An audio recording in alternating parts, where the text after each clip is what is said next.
पहला सूत्र है चैतन्य आत्मा। चैतन्य आत्मा है।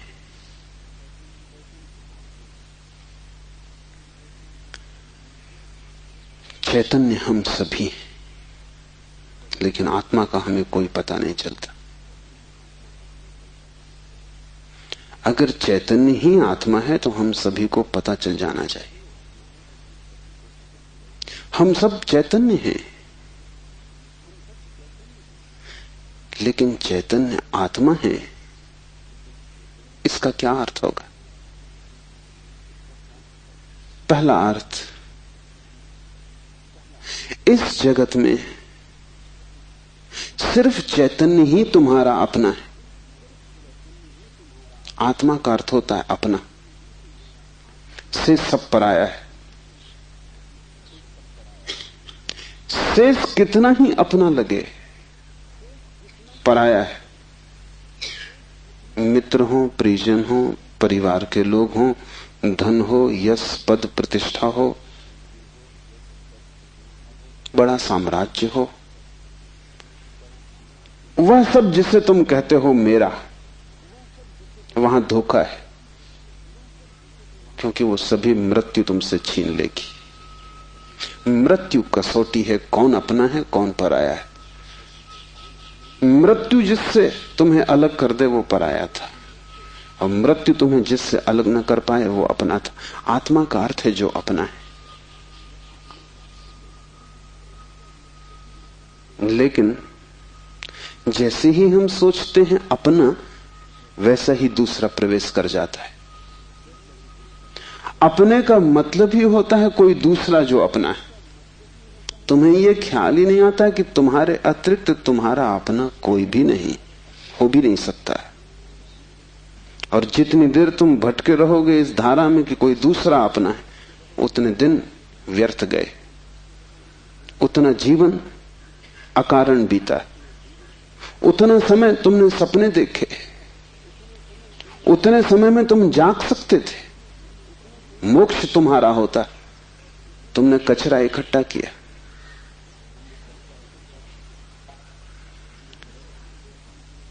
सिर्फ तुम ही तुम्हारे हो,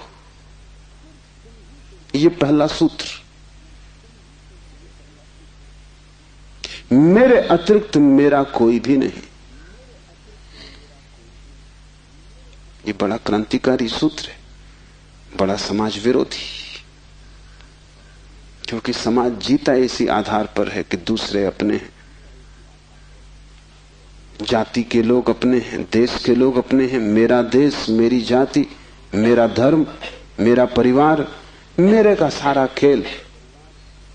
समाज जीता है मेरी की धारणा पर। इसलिए धर्म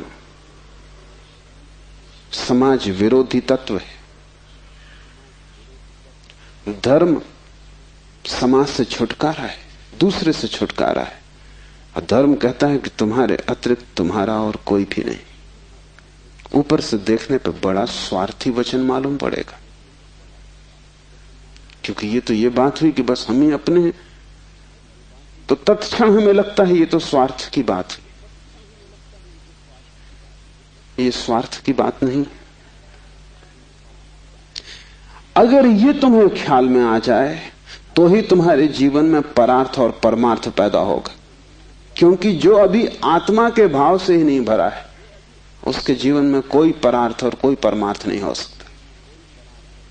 तुम कहते हो दूसरों को मेरा, लेकिन मेरा कह के तुम करते क्या हो? मेरा कह के तुम उन्हें चूसते हो।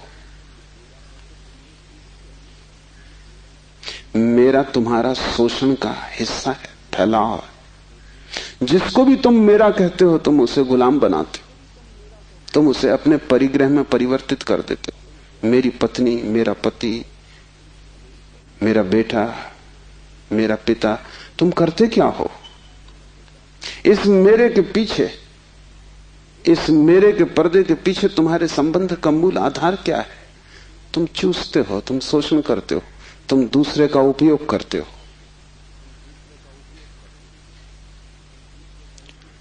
इस दूसरे के उपयोग को तुम सोचते हो परार्थ, तो तुम भ्रांति में हो।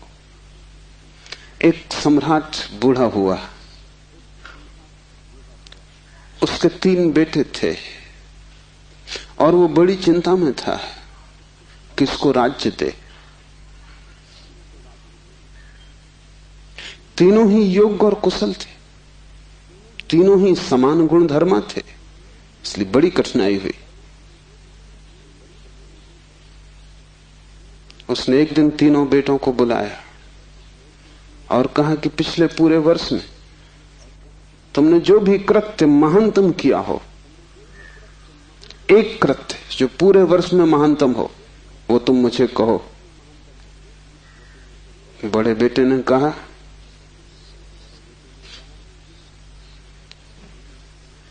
कि गांव का जो सबसे बड़ा धनपति है वो तीर्थ यात्रा पर जा रहा था।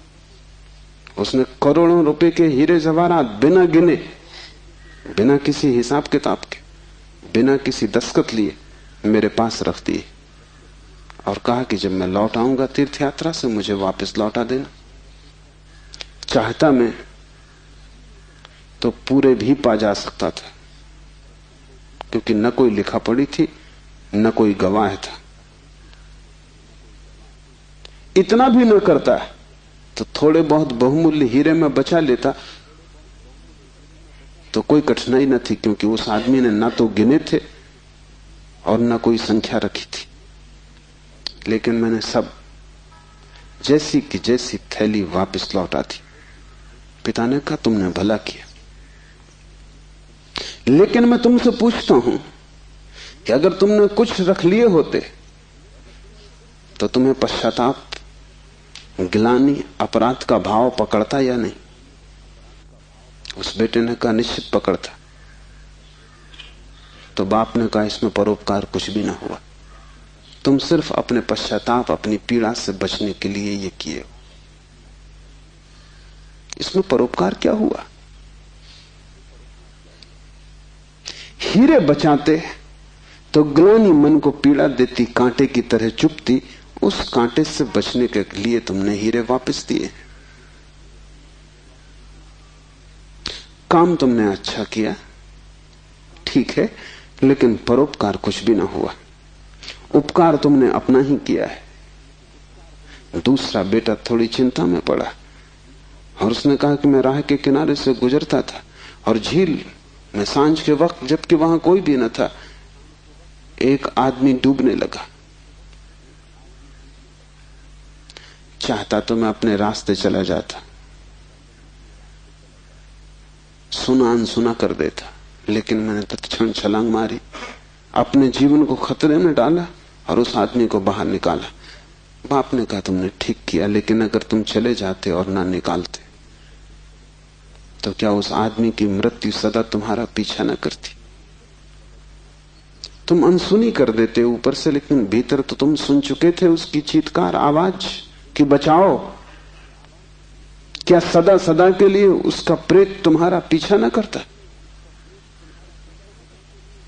उसी भय से तुमने छलांग लगाई, अपने जान को खतरे में डाला, लेकिन परोपकार तुमने कुछ किया हो इस भ्रांति में पड़ने का कोई कारण नहीं। तीसरे बेटे ने कहा कि मैं गुजरता था जंगल से और एक पहाड़ की कगार पर मैंने एक आदमी को सोया हुआ देखा, जो कि नींद में अगर एक भी करवट ले तो सदा के लिए समाप्त हो जाएगा, क्योंकि दूसरी तरफ महान खड्ड था। मैं उस आदमी के पास पहुंचा और जब मैंने देखा कि वो कौन है तो वो मेरा जानी दुश्मन था।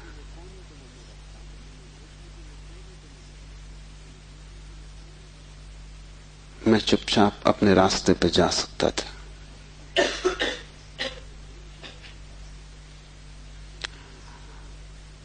या अगर मैं अपने घोड़े पर सवार उसके पास से भी गुजरता तो मेरे बिना कुछ किए शायद सिर्फ मेरे गुजरने के कारण वो करवट लेता और खड्ड में गिर जाता।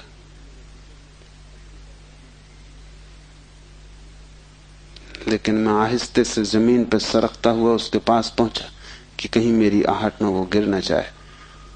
और ये भी मैं जानता था कि वो आदमी बुरा है, मेरे बचाने में भी वो मुझे गालियां ही देगा। उसे मैंने हिलाया, आहिस्ते से जगाया, और वो आदमी गांव में मेरे खिलाफ बोलता फिर रहा है, क्योंकि वो आदमी कहता है मैं मरने ही वहां गया था। इस आदमी ने वहां भी मेरा पीछा किया। इस जीने तो देता ही नहीं, इसने मरने भी न दिया।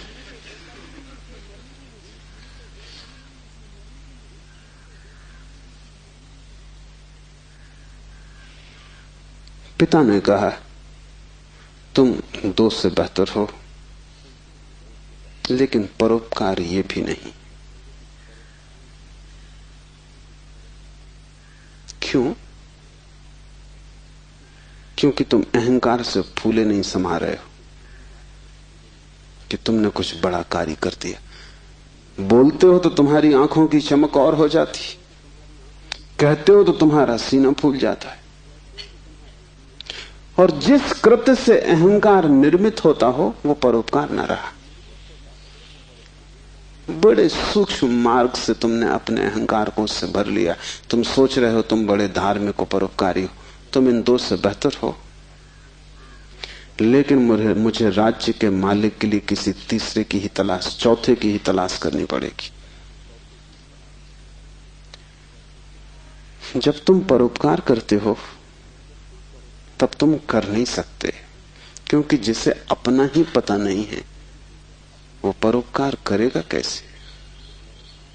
तुम चाहे सोचते हो कि तुम कर रहे हो गरीब की सेवा, अस्पताल में बीमार के पैर दबा रहे हो, लेकिन अगर तुम गौर से खोजोगे तो तुम कहीं ना कहीं अपने अहंकार को ही भरता हुआ पाओगे।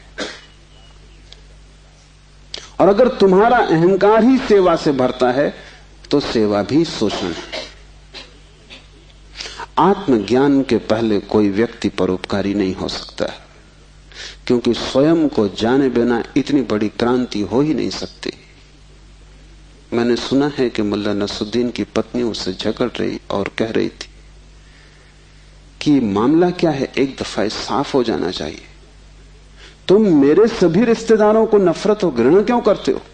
नसरुद्दीन ने कहा यह बात गलत है, यह बात तथ्यगत भी नहीं है, और मैं इसका प्रमाण है मेरे पास। और प्रमाण यह है कि मैं तुम्हारी सास को अपनी सास से ज्यादा चाहता हूं। अहंकार ऐसे रास्ते खोजता, ऊपर से दिखता है कि तुम परोपकार कर रहे हो, लेकिन भीतर तुम ही खड़े होते हो। और जितनी सूक्ष्म हो जाती है यात्रा, उतनी ही पकड़ के बाहर हो जाती। दूसरे तो पकड़ ही नहीं पाते, तुम भी नहीं पकड़ पाते हो। दूसरे तो धोखे में पड़ते ही हैं, तुम भी अपने दिए धोखे में घूम जाते हो, भटक जाते हो। हम सभी ने अपनी अपनी भूल भुलैया बना ली। उसमें हमने दूसरों को धोखा देने के लिए ही शुरू किया था सारा उपाय, आयोजन। ये हमने कभी सोचा न था कि अपनी बनाई भूल भुलैया में हम खुद ही खो जाएंगे, लेकिन हम खो गए। पहली बात स्मरण रखो, तुम्हारे अतिरिक्त तुम्हारा कोई भी नहीं है। जैसे ही यह स्मरण सघन होता है कि चैतन्य ही आत्मा है, बस चैतन्य ही मैं हूं, और सब पर है, पराया है, विजाती है, वैसे ही तुम्हारे जीवन में क्रांति की पहली किरण प्रविष्ट हो जाती। वैसे ही तुम्हारे और समाज के बीच एक दरार पड़ जाती। वैसे ही तुम्हारे और तुम्हारे संबंधों के बीच एक दरार पड़ जाती। लेकिन आदमी अपनी तरफ देखना नहीं चाहता। देखना कठिन भी है, क्योंकि देखने के पहले जिस प्रक्रिया से गुजरना पड़ता है वो बहुत संघातक है। एक मारवाड़ी व्यापारी एक फिल्म अभिनेत्री के प्रेम में पड़ गया। वैसे बात अनहोनी थी, मारवाड़ी और व्यापारी प्रेम से सदा दूर ही रहता है, लेकिन अनहोनी भी घटती है। प्रेम में तो पड़ गया, लेकिन व्यापारी का संदेह भरा चित्त, तो उसने एक जासूस नियुक्त कर दिया अभिनेत्री के पीछे कि तू पता लगा, इसका चरित्र तो ठीक है ना, इसके पहले कि मैं प्रस्ताव करूं विवाह का, सब बात पक्की कागज पर साफ हो जानी चाहिए। जासूस ने बड़ी खोजबीन की। 7 दिन बाद उसने रिपोर्ट भी भेज दी। रिपोर्ट आई कि इस स्त्री का चरित्र एकदम निर्दोष, निष्कलुष है। ऐसी कोई बात कभी इसके संबंध में नहीं सुनी गई, नहीं जानी गई जिससे संदेह पैदा हो। सिर्फ एक बात को छोड़कर पिछले कुछ दिनों से एक संदिग्ध मारवाड़ी के साथ ये देखी जाती। वो संदिग्ध मारवाड़ी वो स्वयं थे। आंख दूसरे को देखती है, हाथ दूसरे को छूते हैं, मन दूसरे की सोचता है, और तुम सदा अंधेरे में खड़े रह जाते हो। तुम्हारी हालत वही है जो दिया तले अंधेरे की होती। उस दिए की रोशनी सब पे पड़ती, सिर्फ तुम्हें छोड़ देती। इसलिए तुम भटकते हो उस रोशनी में, सब तरफ, सब दिशाओं में यात्रा करते हो, और एक अपरिचित रह जाता है, और वही तुम हो।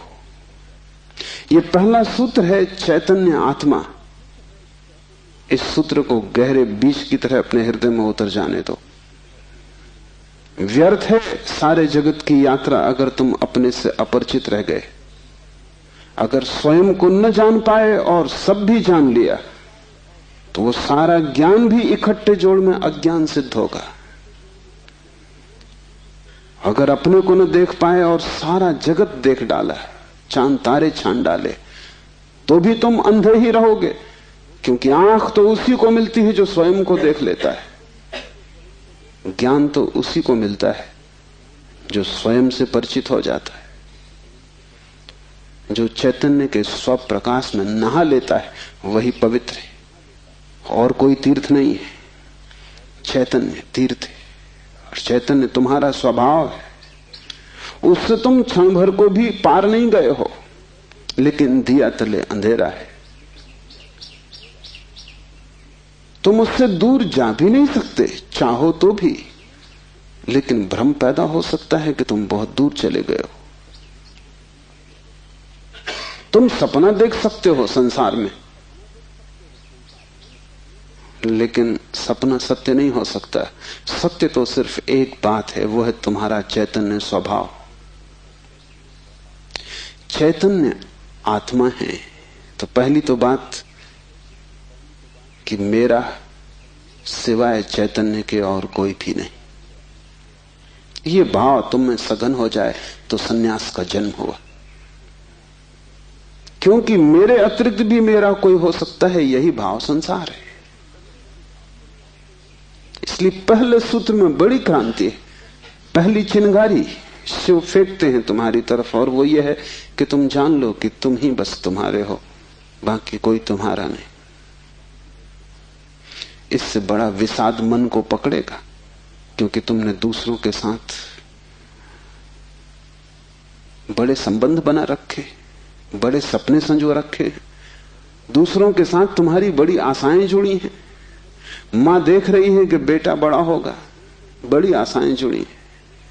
बाप देख रहा है कि बेटा बड़ा होगा, बड़ी आशाएं जुड़ी हैं। और इन सारी आशाओं में तुम अपने को खो रहे हो। यही तुम्हारे पिता भी इन्हीं आशाओं को कर करके समाप्त हुए तुम्हारे लिए। तुमसे क्या उन्हें मिला? यही आशाएं कर करके तुम समाप्त हो जाओगे। तुम्हारे बेटे से तुम्हें कुछ मिलेगा ना, और तुम्हारा बेटा भी यही मूढ़ता जारी रखेगा, वो अपने बेटों से आशाएं करेगा। नहीं, अपनी तरफ देखो, न तो पीछे न आगे, कोई भी तुम्हारा नहीं है। कोई बेटा तुम्हें नहीं भर सकेगा, कोई संबंध तुम्हारी आत्मा नहीं बन सकता। तुम्हारे अतिरिक्त तुम्हारा कोई मित्र नहीं, लेकिन तब बड़ा डर लगता है, क्योंकि लगता है कि तुम अकेले हो गए। और आदमी इतना भयभीत है कि गली से गुजरता है अकेले में तो भी जोर से गीत गाने लगता है, अपनी ही आवाज सुन के लगता है कि अकेला नहीं। ये तुम अपनी ही आवाज सुन रहे हो। बाप जब बेटे में अपने सपने रचा रहा है तो बेटे की कोई सहमति नहीं है।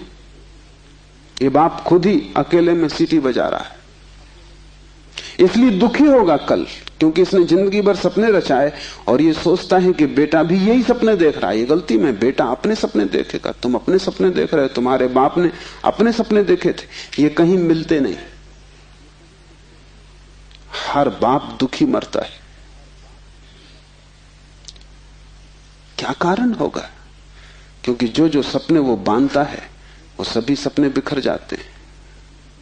हर आदमी अपने सपने देखने को यहां है, तुम्हारे सपने देखने को नहीं।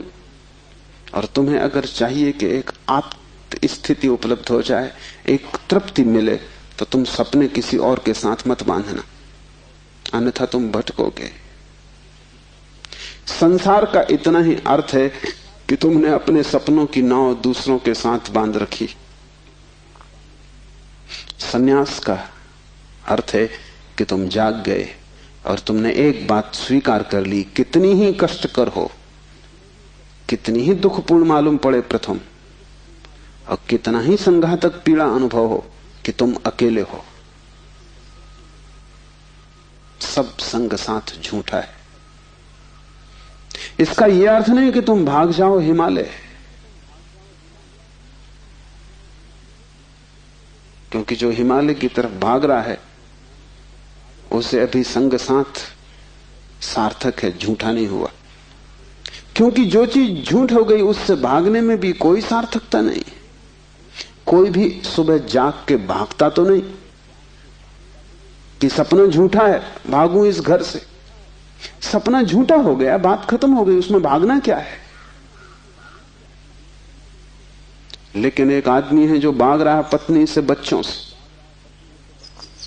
इसका भागना बताता है, इसने सुन लिया होगा कि सपना झूठा है, लेकिन अभी इसे खुद पता नहीं चला।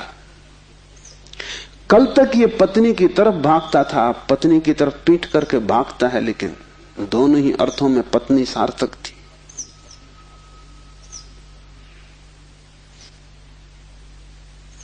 एक जैन संत हुए, गणेश वर्णी।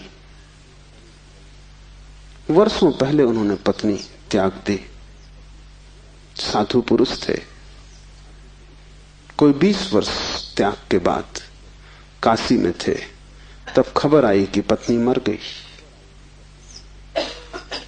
उनके मुंह से जो वचन निकला वो याद रख लेने जैसा है। उन्होंने कहा, चलो झंझट मिटी। उनके भक्तों ने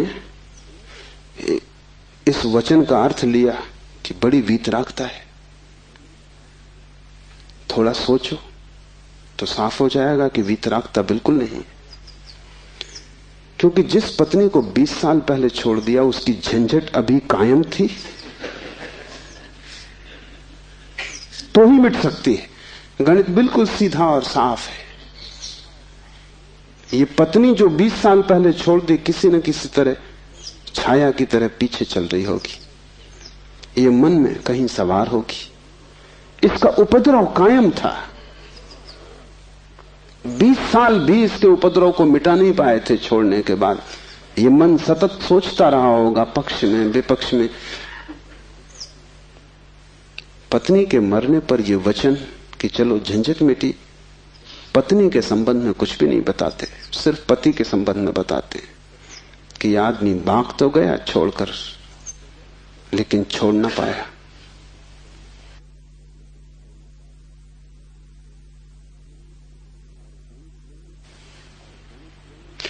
और गणेश वर्णी साधु पुरुष थे, इसलिए थोड़ा सोच लेना, साधु पुरुष भी बड़ी भ्रांति में रह सकते। उनके चरित्र में, आचरण में कोई भूल चूक न थी। वे मर्यादा के पुरुष थे, ठीक ठीक नियम से चलते थे। वहां कोई जरा भी दरार नहीं पा सकता, जरा त्रुटि नहीं पा सकता। सब आचरण ठीक था, साधुता पूरी थी। फिर भी भीतर कोई बात चूक गई। हिमालय पहुंच गए, झंझट सांस चली गई। फिर दूसरी बात भी समझ लेने जैसी है, और वो ये कि अगर पत्नी के मरने पर पहला ख्याल ही आया कि झंझट मिटी, तो कहीं जाने अनजाने अचेतन में पत्नी की मृत्यु की आकांक्षा भी छिपी रही होगी। वो जरा गहरा किसी तल पर पत्नी मिट जाए, न हो, समाप्त हो जाए, ये तो हिंसा हो गई। लेकिन एक एक वचन भी अकारण नहीं आता, आसमान से नहीं आता, एक एक वचन भी भीतर से आता। और ऐसे क्षणों में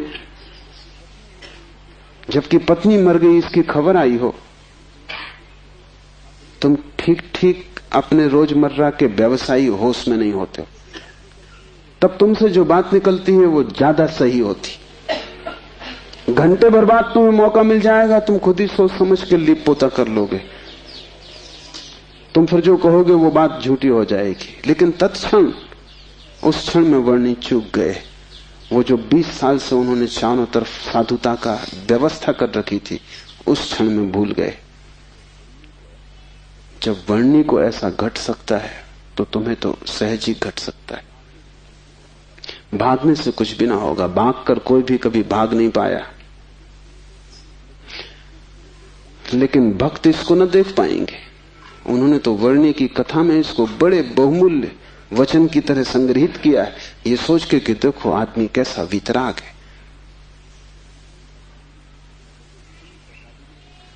तुम्हें पता भी नहीं हो सकता कि वीतरागता क्या है।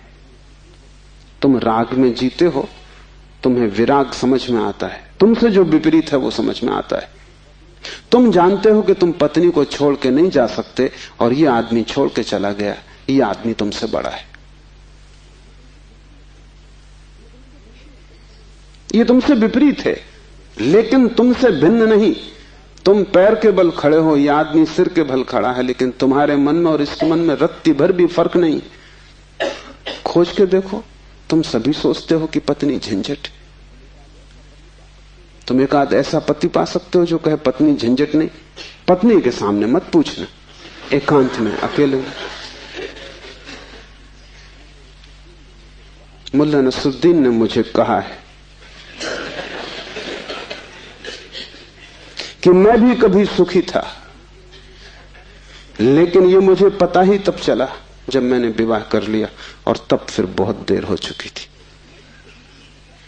मैं भी कभी सुखी था, ये पता मुझे तब चला जब मैंने विवाह कर लिया, लेकिन तब तक तो बहुत देर हो चुकी थी, सुख हाथ से जा चुका था। पति को गहराई में पूछो तो ऐसा पति खोजना कठिन है जिसने कई बार पत्नी की हत्या करने का विचार न किया हो, सपने न देखे हो कि मार डाला पत्नी को। सुबह उठ के वो भी कहेगा कैसा बेहुदा सपना, लेकिन अचेतन आकांक्षा है। जिससे झंझट पैदा होती है उसे मिटा देने का मन सीधा तर्क है, लेकिन झंझट दूसरे से कभी पैदा होती ही नहीं। पत्नी में अगर कोई उपद्रव होता तो कौन तुम्हें रोकता था? तुम सब भाग गए होते हिमालय।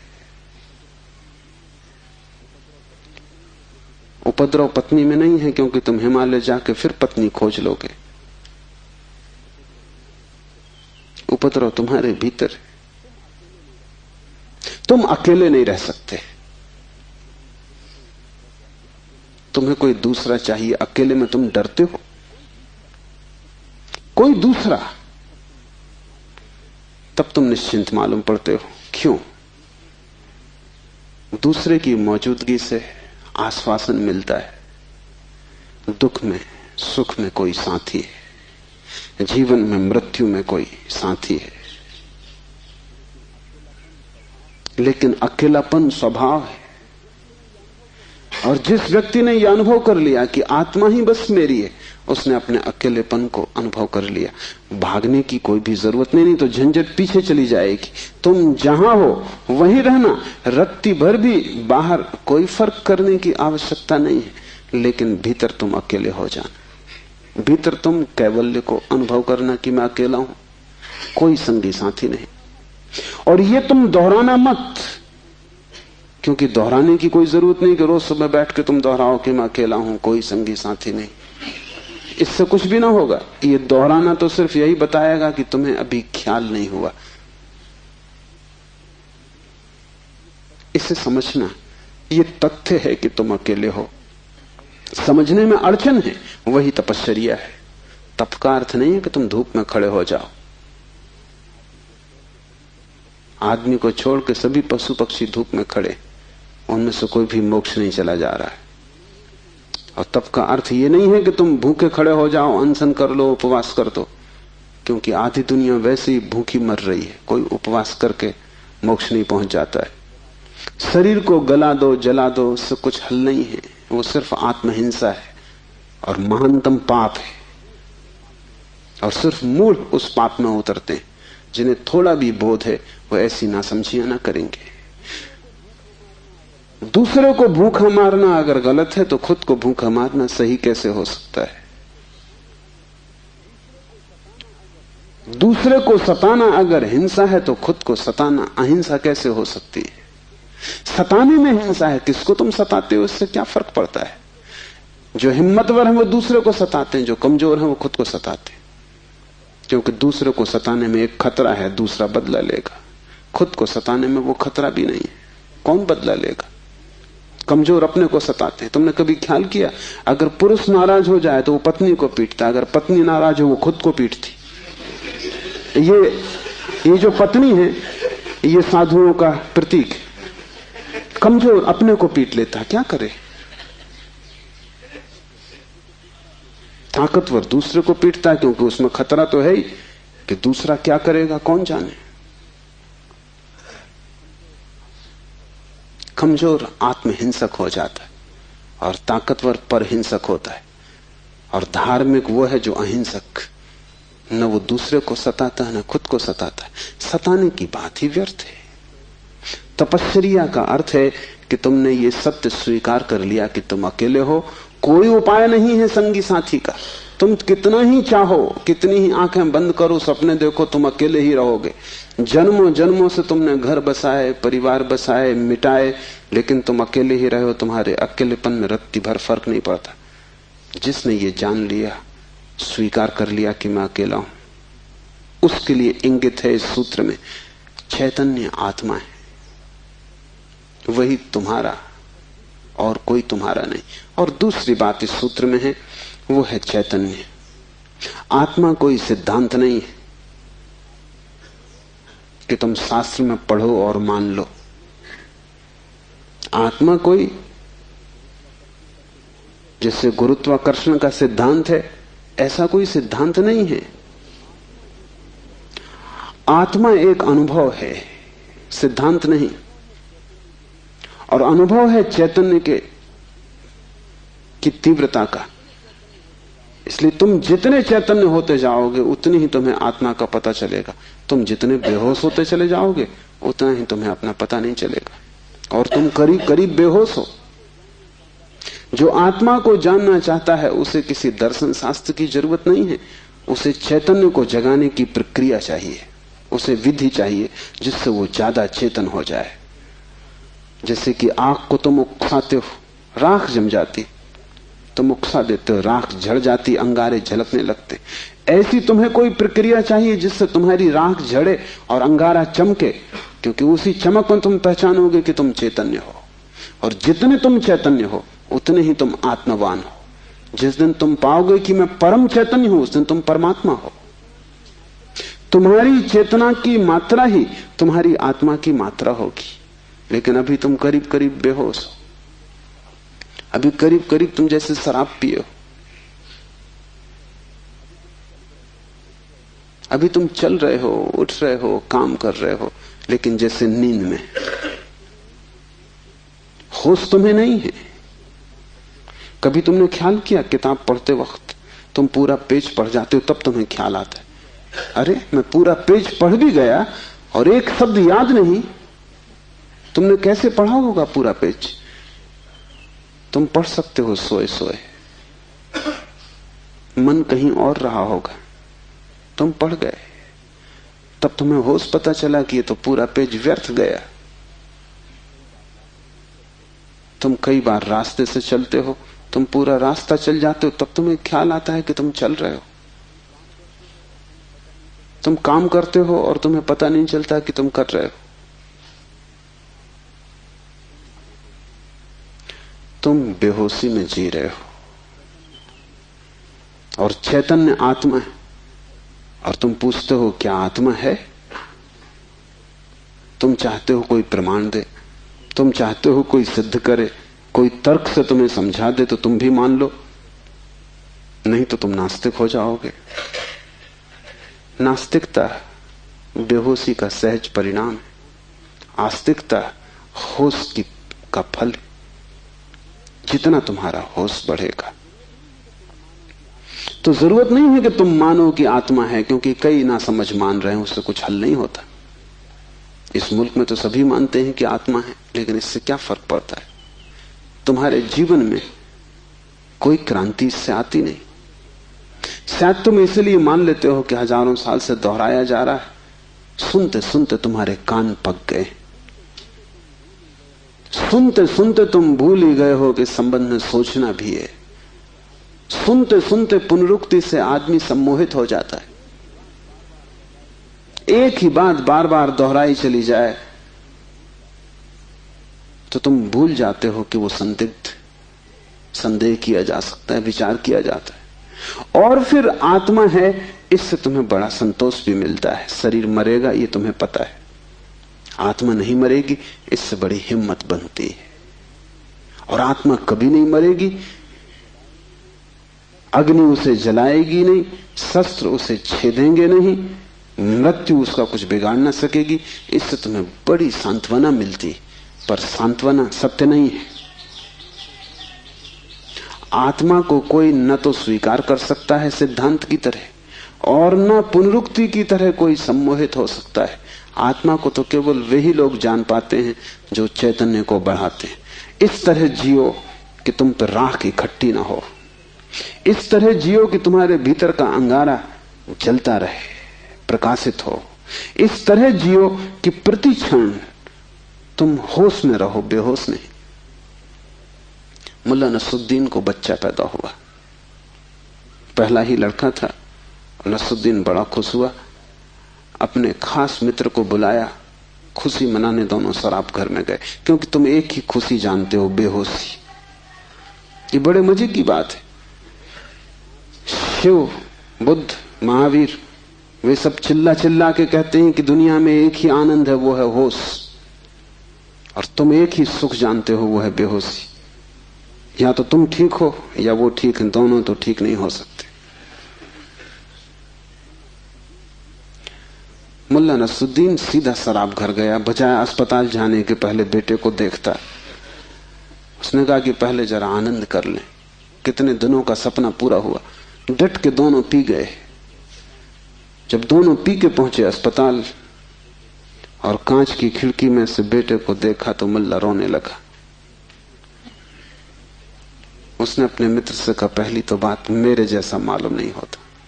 अपना उन्हें पता नहीं है, अभी खुद की शक्ल भी वो पहचान ना सकेंगे,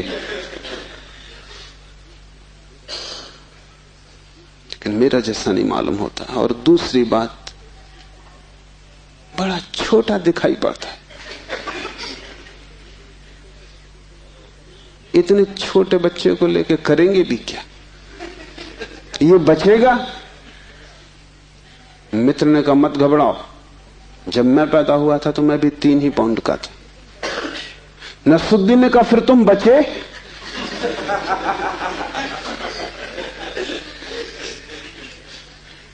मित्र सोचने लगा, क्योंकि वो भी बेहोशी में था। उसने कहा, पक्का नहीं कह सकता।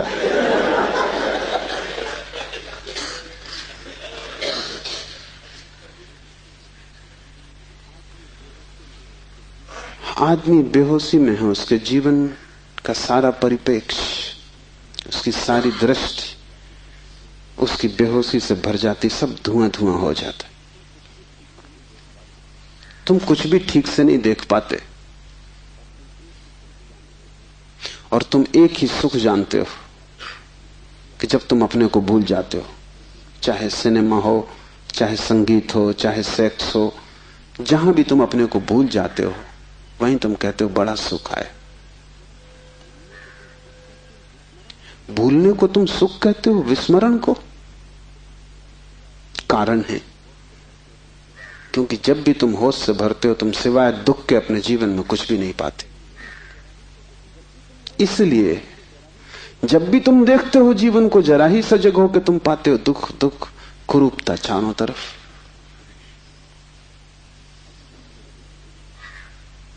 एक मेरे मित्र अविवाहित ही रह गए, उनसे मैंने पूछा कि क्या हुआ, कैसे चूक गए?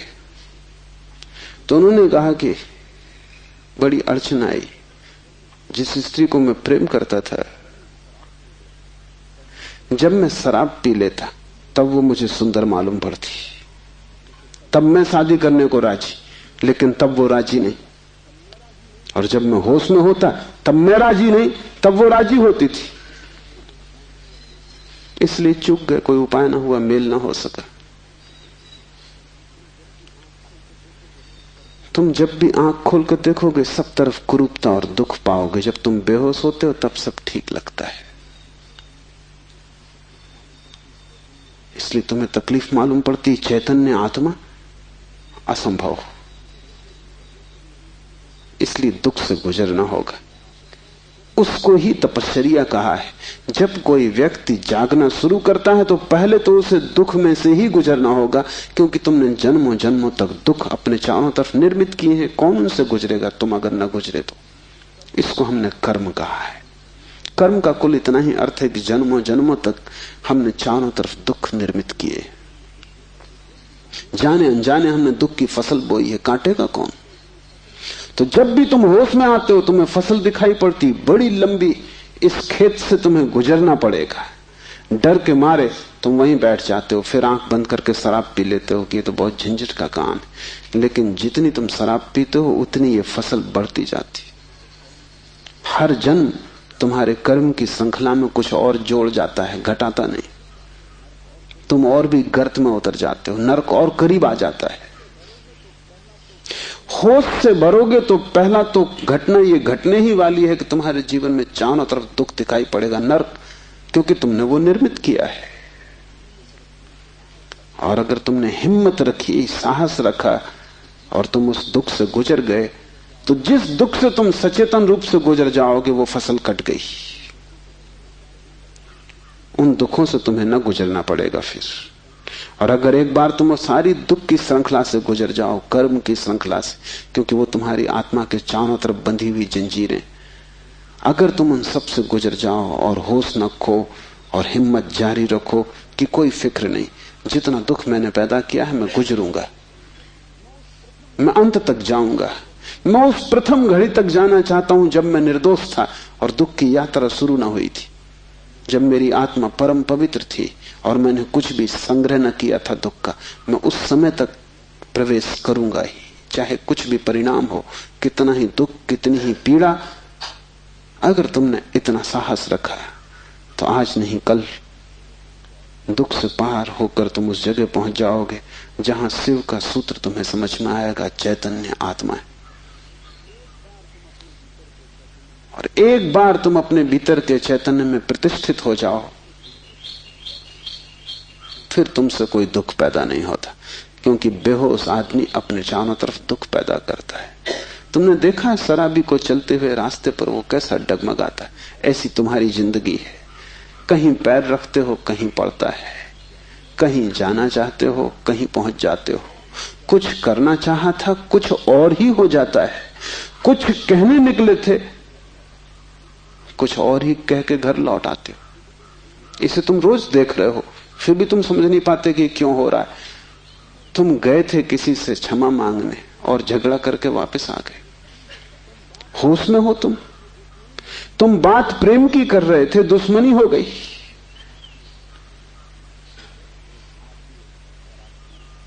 एक आदमी शराब पिए आकाश की तरफ देखता हुआ चला जा रहा था। एक कार उसके पास से निकली, बामुश्किल ड्राइवर बचा पाया। गाड़ी रोक के ड्राइवर ने कहा, महानुभाव, अगर आप नहीं देखते वहां जहां आप जा रहे हैं तो फिर आप वहीं चले जाएंगे जहां आप देख रहे हैं।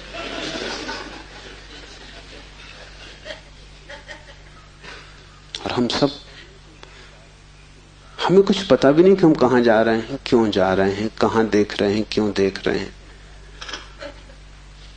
चले जा रहे हैं। क्योंकि एक बेचैनी है भीतर जो बैठने भी नहीं देती, एक शक्ति है भीतर जो चलाए चली जाती है। फिर हम जो भी करते वो सबके उल्टे परिणाम आते हैं। लोग मेरे पास आते हैं, वो कहते हैं हमने बदी तो कभी की नहीं, नेकी की और फल बदी मिल रहा है। ऐसा हो नहीं सकता कि तुम नेकी करो फल में बदी मिले। ऐसा हो नहीं सकता कि तुम आम के बीज बो और नीम के फल लगे। ऐसा हो नहीं सकता। इतना ही हो सकता है कि तुम ऐसे बेहोशी में बोए होगे, बोए तुमने नीम के ही फल, तुम होश में न थे। क्योंकि वृक्ष थोड़ी झूठ बोलेगा, तुम ही कहीं बोते वक्त भूल में पड़े होगे। तुम जब नेकी भी करते हो तब भी तुम्हारा नेकी करने का मन नहीं होता। तुम सच भी बोलते हो तो तुम दूसरे को चोट पहुंचाने के लिए सच बोलते हो। तुम सच बोलते हो दूसरे के अपमान के लिए। तुम सच बोलते हो जैसे तुम सच का उपयोग एक घातक हथियार की तरह कर रहे हो। तुम्हारे सत्य कड़वे होते हैं। सत्य के कड़वे होने की कोई भी जरूरत नहीं, लेकिन मजा तुम्हें कड़वेपन में है, सत्य में तुम्हें मजा भी नहीं। तुम्हारा झूठ सदा मीठा होता है, तुम्हारा सत्य सदा कड़वा होता है। बात क्या है? क्या कड़वापन सत्य का स्वभाव है? क्या मिठास झूठ का हिस्सा है? नहीं। झूठ को तुम चलाना चाहते हो, तुम उसे मीठा बनाते हो, क्योंकि अगर वो मीठा ना होगा तो चलेगा नहीं। एक तो झूठ चलना मुश्किल, मिठास के सहारे ही चलेगा। जैसे कड़वी दवा की गोली पर हम मीठी परत चढ़ा देते, बच्चा मीठी गोली समझ के खा लेता है, और जब तक कड़वेपन का पता चलता है तब तक गोली भीतर जा चुकी है।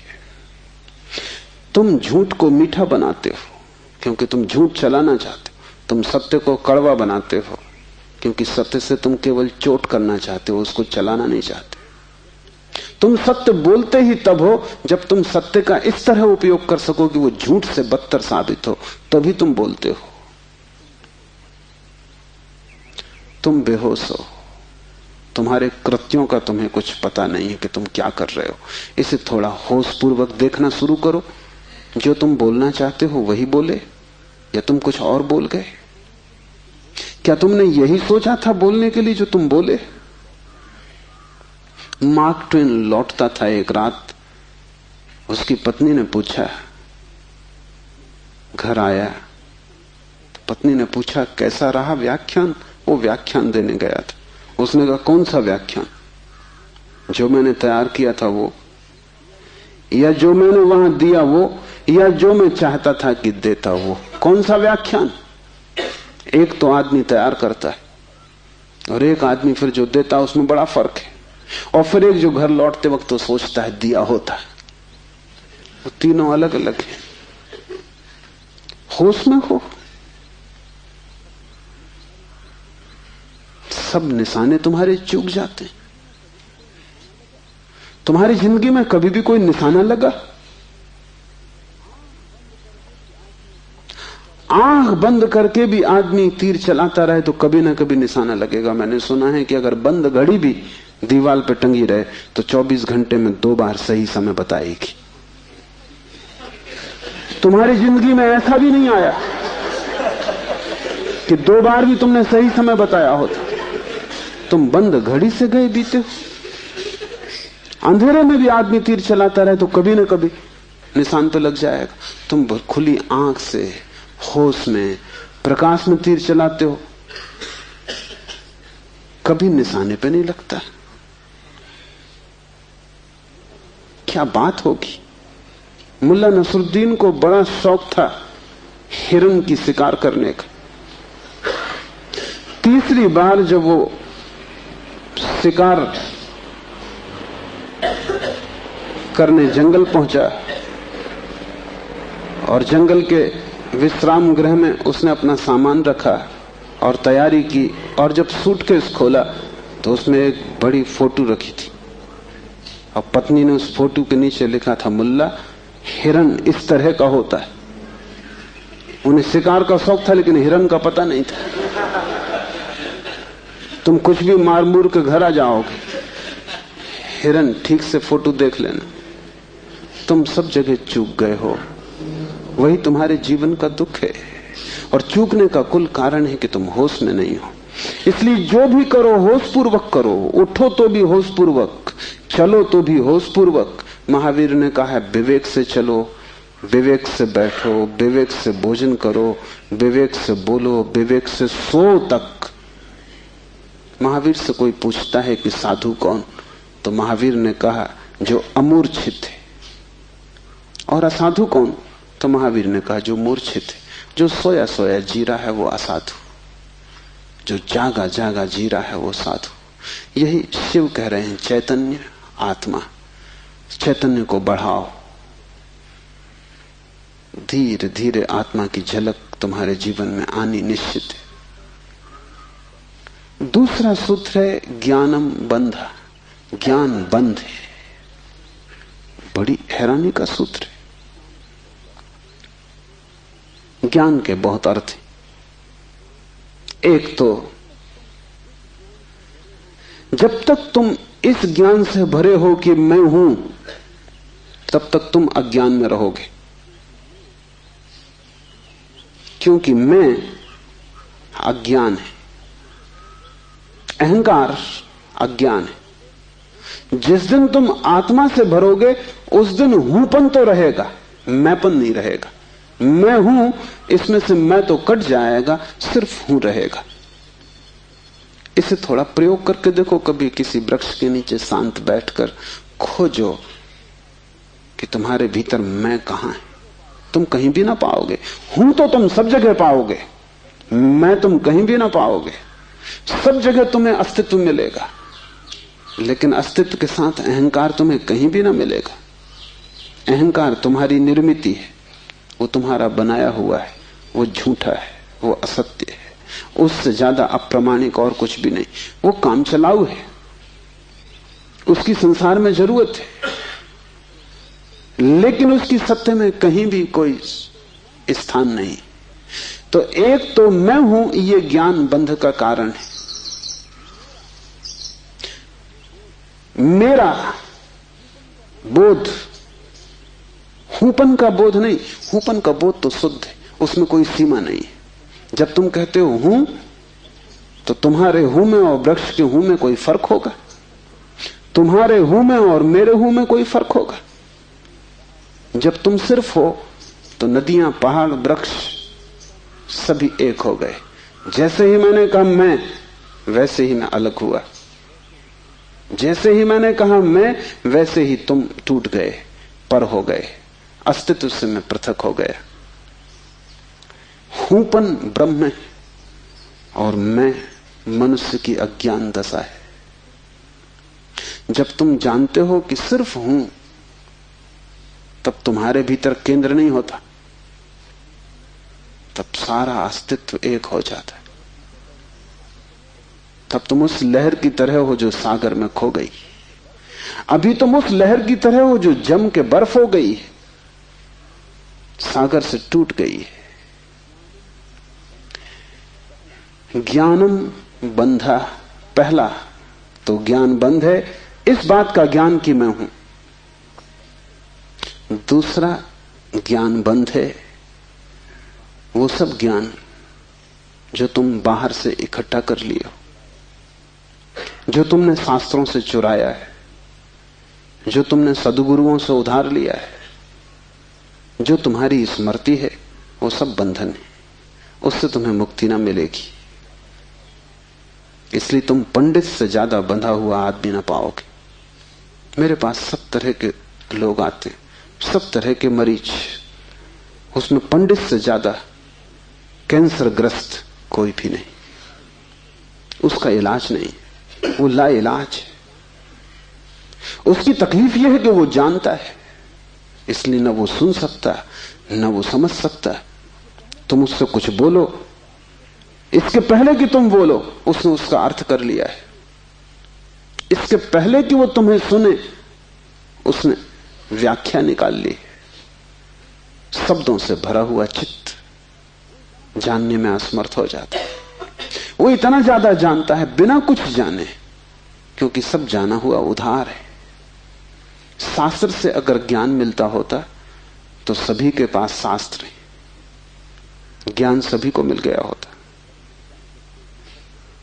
ज्ञान तो तब मिलता है जब कोई निशब्द हो जाता है, जब वो सभी शास्त्रों को विसर्जित कर देता है, जब वो उस सब ज्ञान को जो दूसरों से मिला है वापस लौटा देता है जगत को, जब वो उसे खोजता है जो मेरा मूल अस्तित्व है, जो मुझे दूसरे से नहीं मिला। इसे थोड़ा समझो, तुम्हारा शरीर तुम्हें मां और पिता से मिला है। तुम्हारे शरीर में तुम्हारा कुछ भी नहीं है। आधा तुम्हारी मां का दान है, आधे तुम्हारे पिता का दान है। फिर तुम्हारा शरीर तुम्हें भोजन से मिला है, वो जो रोज तुम भोजन कर रहे हो। 5 तत्वों से मिला है, वायु है, अग्नि है, 5 तत्व हैं, उनसे तुम्हें मिला है। इसमें तुम्हारा कुछ भी नहीं है। लेकिन तुम्हारी चेतना तुम्हें 5 तत्वों में से किसी से भी नहीं मिली है। तुम्हारी चेतना तुम्हें मां और पिता से भी नहीं मिली है। तुम जो जो जानते हो वो तुमने स्कूल विश्वविद्यालय से सीखा है, शास्त्रों से सुना है, गुरुओं से पाया है। वो तुम्हारे शरीर का हिस्सा है, तुम्हारी आत्मा का नहीं। तुम्हारी आत्मा तो वही है जो तुम्हें किसी से भी नहीं मिली है। जब तक तुम उस शुद्ध तत्व को न खोज लोगे जो निपट तुम्हारा है, जो तुम्हें किसी से भी नहीं मिला है, न मां ने दिया, न पिता ने, न समाज ने, न गुरु ने, न शास्त्र ने, वही तुम्हारा स्वभाव है। ज्ञान बंद है क्योंकि वो तुम्हें इस स्वभाव तक न पहुंचने देगा। ज्ञान ने ही तुम्हें बांटा है। तुम कहते हो मैं हिंदू, तुमने कभी सोचा कि तुम हिंदू क्यों हो? तुम कहते हो मैं मुसलमान, तुमने कभी विचारा कि तुम मुसलमान क्यों हो? हिंदू और मुसलमान में फर्क क्या है? क्या उनका खून निकाल के कोई डॉक्टर परीक्षा करके बता सकता है कि हिंदू का खून है, ये मुसलमान का खून? क्या उनकी हड्डियां काट के कोई बता सकता है कि हड्डी मुसलमान से आती है कि हिंदू से आती है? कोई उपाय नहीं। शरीर की जांच से कुछ भी पता न चलेगा, क्योंकि दोनों के शरीर 5 तत्वों से बनते हैं। लेकिन अगर उनकी खोपड़ी की जांच करो तो पता चल जाएगा कि कौन हिंदू है कौन मुसलमान है, क्योंकि दोनों के शास्त्र अलग, दोनों के सिद्धांत अलग, दोनों के शब्द अलग। शब्दों का भेद है तुम्हारे बीच। तुम हिंदू हो क्योंकि तुम्हें एक तरह का ज्ञान मिला जिसका नाम हिंदू, दूसरा जैन है क्योंकि उसे दूसरे तरह का ज्ञान मिला जिसका नाम जैन। तुम्हारे बीच जितने फासले हैं, दीवालें हैं, वो ज्ञान की दीवालें, और सब ज्ञान उधार। तुम एक मुसलमान बच्चे को हिंदू के घर में रख दो, वो हिंदू की तरह बड़ा होगा। वो ब्राह्मण की तरह जनेऊ धारण करेगा, वो उपनिषद और वेद के वचन उद्धृत करेगा। और तुम एक हिंदू के बच्चे को मुसलमान के घर रख दो, वो कुरान की आयत दोहराएगा।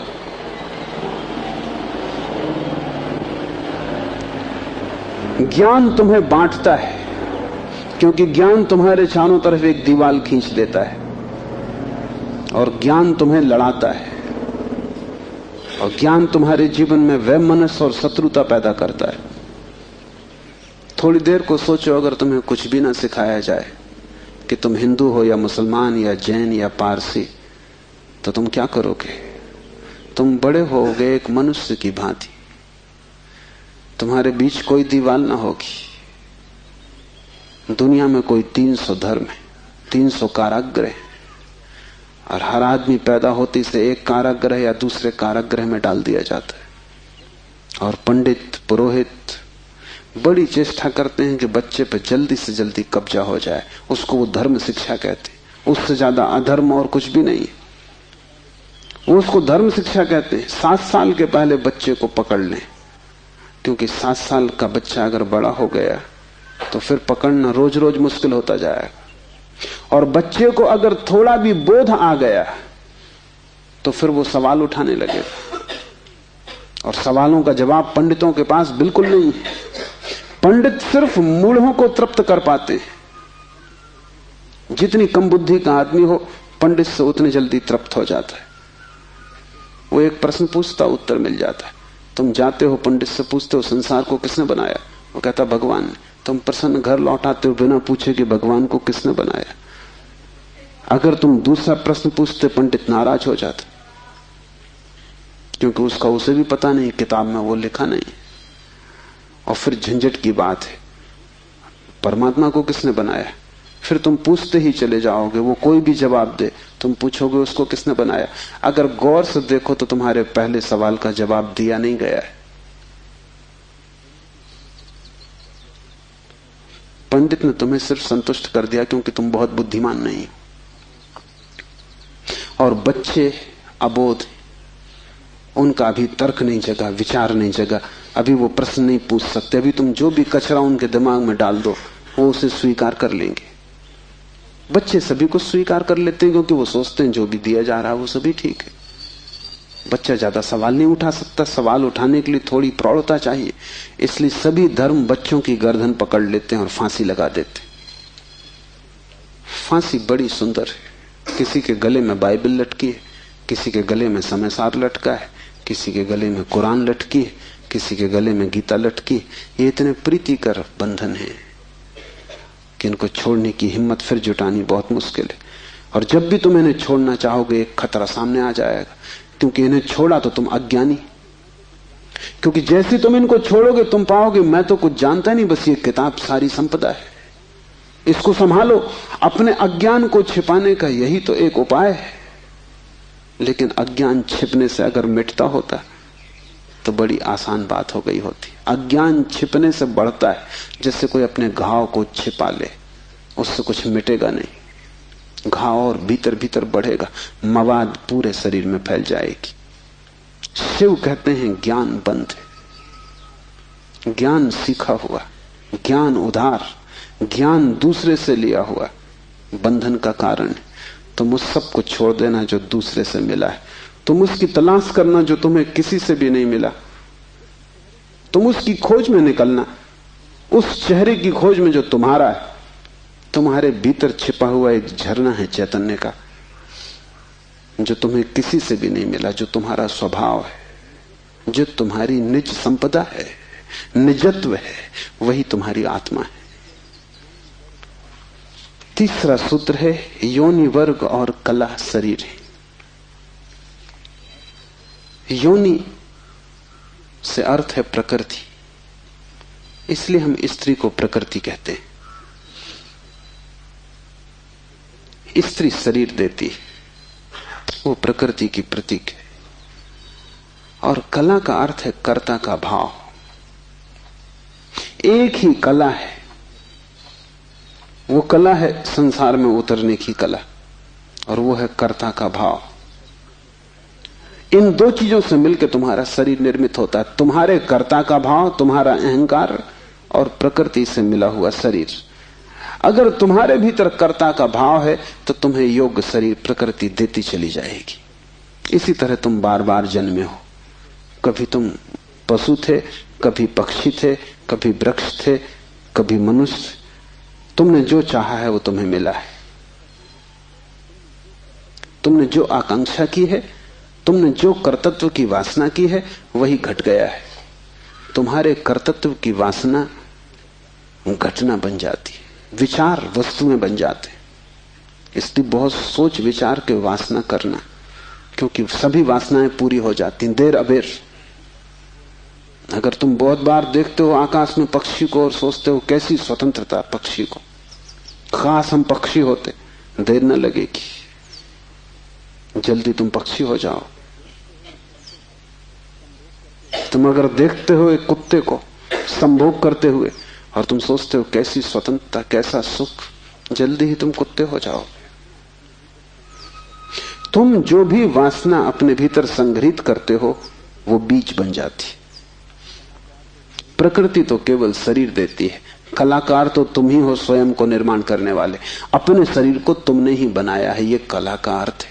कोई तुम्हें शरीर नहीं दे रहा है, तुम्हारी वासना ही निर्मित करती है। तुमने कभी ख्याल किया, रात तुम सोते हो तो आखिरी जो विचार होता है सोते समय, वही सुबह उठते वक्त पहला विचार होगा। रात भर तुम सोए रहे, वो बीज की तरह विचार भीतर पड़ा रहा, जो अंतिम था वो सुबह प्रथम होगा। तुम मरोगे इस शरीर से, आखिरी मरते क्षण में तुम्हारे सारे जीवन की वासना संग्रहित होकर बीज बन जाएगी। वही बीज नया गर्भ बन जाएगा। जहां से तुम मिटे वहीं से तुम फिर शुरू हो जाओगे। तुम जो भी हो ये तुम्हारा ही कृत्य है, किसी दूसरे को दोष मत देना। यहां कोई दूसरा है भी नहीं जिसको दोष दिया जा सके। ये तुम्हारे ही कर्मों का संचित फल है। तुम जो भी हो, सुंदर कुरूप, दुखी सुखी, स्त्री पुरुष, तुम जो भी हो, ये तुम्हारे ही कृत्यों का फल है। तुम ही हो कलाकार अपने जीवन के। मत कहना कि भाग्य ने बनाया है, क्योंकि वो धोखा है। उस भांति तुम जिम्मेवारी किसी और पर टाल रहे हो। मत कहना कि परमात्मा ने भेजा है। तुम परमात्मा पर जिम्मेदारी मत डालना, क्योंकि ये तरकीब है खुद के दायित्व से बचने की। इस कारागृह में तुम अपने ही कारण हो। जो व्यक्ति इस बात को ठीक से समझ लेता है कि अपने ही कारण में यहां हूं, उसके जीवन में क्रांति शुरू हो जाती। शिव कह रहे हैं योनि वर्ग और कला शरीर है, प्रकृति तो सिर्फ योनि है, वो तो सिर्फ गर्भ है।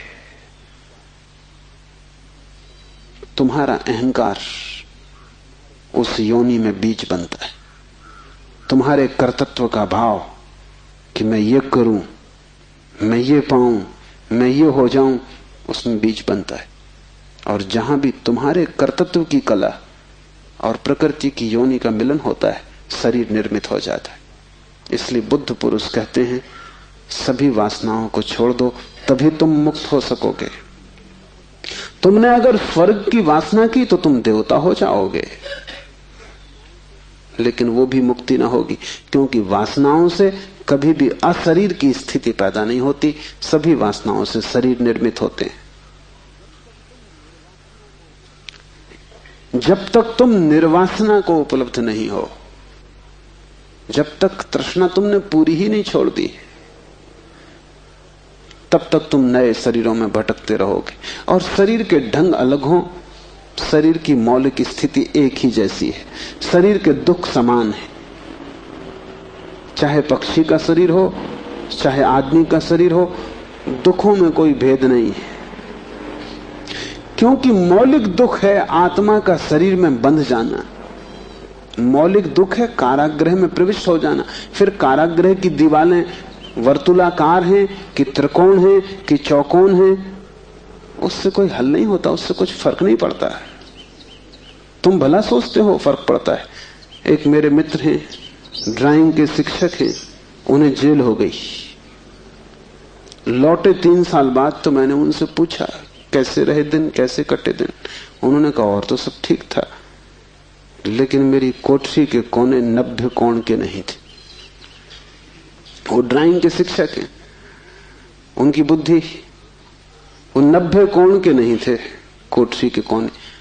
उनकी असली तकलीफ 3 साल यही रही, क्योंकि उसी कोठरी में रहना और बार बार देखना वो कोना वो 90 कोण का नहीं। तो जो बात उन्होंने मुझसे कही वो ये कि तो और तो सब ठीक था, बाकी कुछ अड़चन ना थी, लेकिन कोने ठीक 90 के नहीं थे। कोने 90 के हों कि 90 के ना हो, इससे क्या बुनियादी फर्क पड़ेगा। कारागृह कारागृह, पक्षी का शरीर के आदमी का बहुत फर्क नहीं पड़ता। बंद तुम हो गए वही दुख है, बंध गए तुम वही दुख है। वासना बांधती है, वासना है रज्जु जिससे हम बंधते हैं, और ध्यान रखना, तुम्हारे अतिरिक्त और कोई जिम्मेवार नहीं है। उद्धमो भैरवा, चौथा सूत्र है उद्धम ही भैरव है। उद्धम उस आध्यात्मिक प्रयास को कहते हैं जिससे तुम इस कारागृह के बाहर होने की चेष्टा करते हो। वो भैरव शब्द पारिभाषिक है। भा का अर्थ है भरण, रा का अर्थ है रवण, वा का अर्थ है वमन। भरण का अर्थ है धारण, रवण का अर्थ है संहार और वमन का अर्थ है फैलाना। भैरव का अर्थ है ब्रह्म, जो धारण किए है, जो संभाले है, जिसमें हम पैदा होंगे और जिसमें हम मिटेंगे, जो विस्तार है और जो ही संकोच बनेगा, जो सृष्टि का उद्भव है और जिसमें प्रलय होगा। मूल अस्तित्व का नाम भैरव है। शिव कहते हैं उद्धम ही भैरव है। और जिस दिन भी तुमने आध्यात्मिक जीवन की चेष्टा शुरू की, तुम भैरव होने लगे, तुम परमात्मा के साथ एक होने लगे। तुम्हारी चेष्टा की पहली किरण और तुमने सूरज की तरफ यात्रा शुरू कर दी।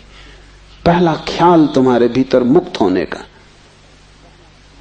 और ज्यादा दूर नहीं है मंजिल, क्योंकि पहला कदम करीब करीब आधी यात्रा है।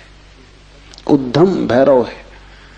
पाओगे, देर लगेगी, मंजिल पहुंचने में समय लगेगा, लेकिन तुमने चेष्टा शुरू की और तुम्हारे भीतर बीज आरोपित हो गया कि मैं उठूं इस कारागृह के बाहर, मैं जाऊं शरीर से मुक्त हूं, मैं हटूं वासना से, मैं अब और बीज न बोऊं इस संसार को बढ़ाने के, मैं और जन्मों की आकांक्षा न करूं।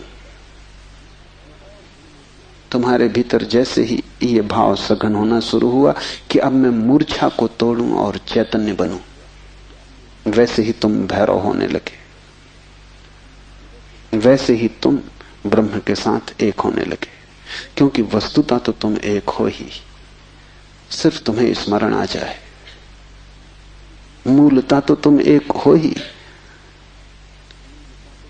तुम उसी सागर के झरने हो, तुम उसी सूरज की किरण हो, तुम उसी महाआकाश के एक छोटे से खंड हो। पर तुम्हें स्मरण आना शुरू हो जाए और दीवालें विसर्जित होने लगे तो तुम उस महाआकाश के साथ एक हो जाओगे। उद्धम भैरव है। बड़ी सघन चेष्टा करनी जरूरी है, क्योंकि नींद गहरी है। तोड़ोगे सतत तो ही टूट पाएगी, आलस्य करोगे संभव नहीं होगा। आज तोड़ोगे कल फिर बना लोगे तो फिर भटकते रहोगे। एक हाथ से तोड़ोगे दूसरे से बनाते जाओगे तो श्रम व्यर्थ होगा। उद्यम का अर्थ है तुम्हारी पूरी चेष्टा संलग्न हो जाए। लोग मेरे पास आते हैं, वो कहते हैं हम करते हैं लेकिन कुछ हो नहीं रहा, और मैं उनकी शक्ल देखता हूं, वो करते हैं ही नहीं, या ऐसा मरे मरे करते हैं जैसे मक्खियां उड़ा रहे हैं। उनके करने में कोई प्राण नहीं है, इसलिए नहीं होता।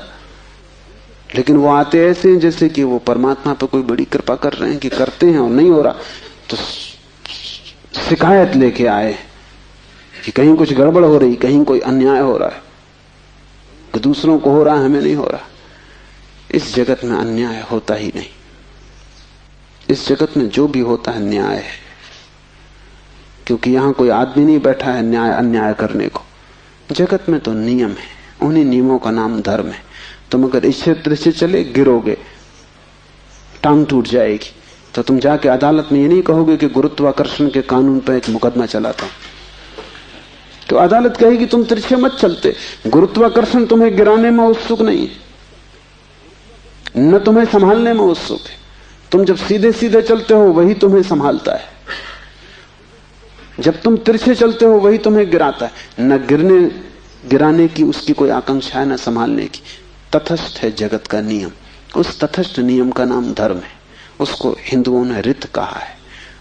वो परम नियम है। वो तुम्हारी तरफ पक्षपात नहीं करता कि किसी को गिरा दे किसी को उठा दे। तुम जैसे ही ठीक चलने लगते हो वो तुम्हें संभालता है, तुम गिरना चाहते हो वो तुम्हें गिराता है, वो हर हालत में उपलब्ध है। तुम जैसा भी उसका उपयोग करना चाहते हो वो तुम्हें खुला है, उसके द्वार बंद नहीं है। तुम सिर ठोकना चाहते हो दरवाजे से, सिर ठोक लो। तुम दरवाजा खोल के भीतर जाना चाहते हो, भीतर चले जाओ, वो तटस्थ है। उद्यम भैरव है, महान श्रम चाहिए। उद्यम का अर्थ है प्रगाढ़ श्रम, तुम्हारी समग्रता लग जाए श्रम में, उसका नाम उद्यम है। और तब देर न लगी कि तुम्हारे भैरव हो जाने में।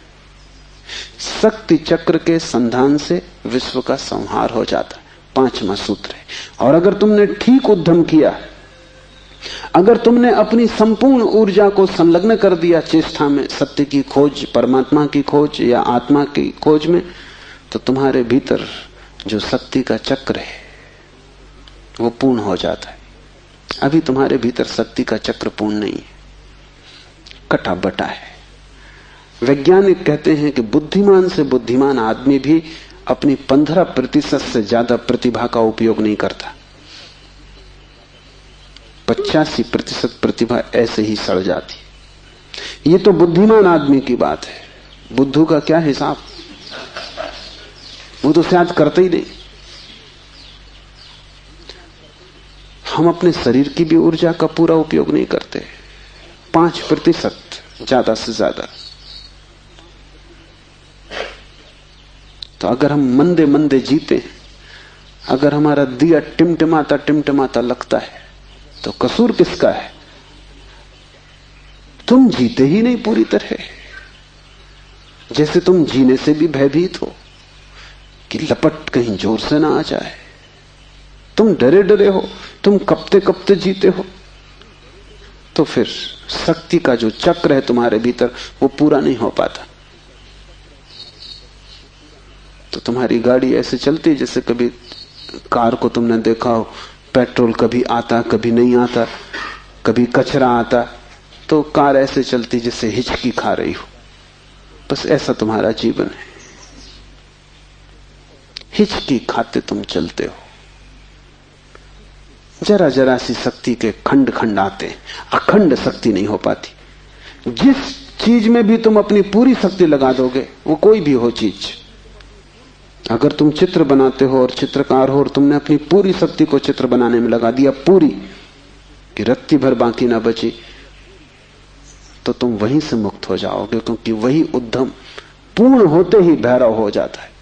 अगर तुम एक मूर्तिकार हो, तुमने सब कुछ मूर्ति में समाहित कर दिया कि मूर्ति बनाते समय तुम ना बचे, बस मूर्ति ही बची, तो शक्ति का चक्र पूरा हो जाता है।